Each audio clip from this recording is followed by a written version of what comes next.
والله انا بحبكم، والله العظيم بحبكم. عاملين ايه؟ والله وحشتوني. كيف الحال؟ ايه الاخبار؟ كله تمام؟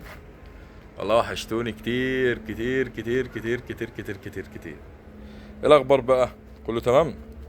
بصوا بقى، النهارده عايز اخدكم لفه كده على الشغل بتاعي، وان شاء الله باذن الله يعجبكم.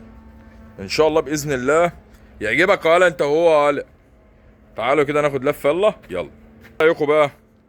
دي حاجة اهيت فنية كده، حاجة بسيطة جدا اهو، من المتحف بتاعنا.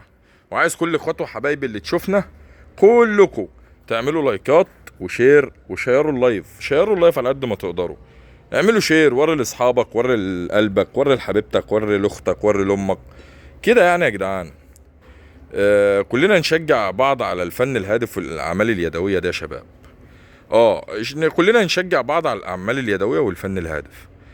اوكي حبايب قلبي، تحياتي لكم جميعا، واتمنى كلكم تشتركوا في القناه وتفعلوا زرار الجرس. صفحه المبتكر المصري على جميع التواصل الاجتماعي، على الفيسبوك واليوتيوب وتيك توك وكله كله كله كله كله. وده المكان بتاعنا اهوت، تمام اهو. اللي عايز يجي ينورنا الباب هناك اهوت، هيخبط يخش يا مبتكر، اقوم ماسكه هنا عجه بواحده من ديت في دماغه، جايب فلغاله 2 على طول. مفيش كلام يابا، فاهمني؟ ايه رأيكم بقى في الشغل والابداع ده؟ بجد يعني كلها حاجات بسيطة كده والله يا اخوان، كلها حاجات بسيطة وكلها افكار بسيطة وكلها يعني حاجات ما كل ده من الخردة، والله العظيم كل ده من الخردة يا سيد الفاضل. يعني مش عايزك تستغرب يا حبيب اخوك. اتعب كده في المحتوى دوت. المحتوى دوت يا جدعان فيه الحام وفيه حديد وفيه حاجات كتير لازم ناخد بالنا منها، فاهمني؟ يعني هنعمل ايه يعني لو شجعنا الفن الهادف ده؟ يعني هنعمل ايه يا سيد الفاضل؟ قول لي هنعمل ايه؟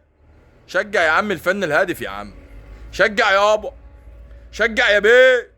هفضل اقول لك كل يوم شجع يا بيه، شجع يا بيه. بصوا الحته دي، ايه رايكم في ديت؟ ده واحد اهوت اهو، بصوا هقلب لكم الشاشه فيه، شايفينه اهو.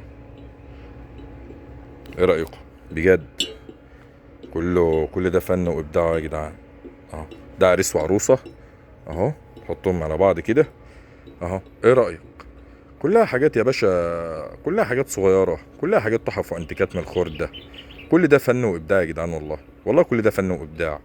ايه رايكم بجد؟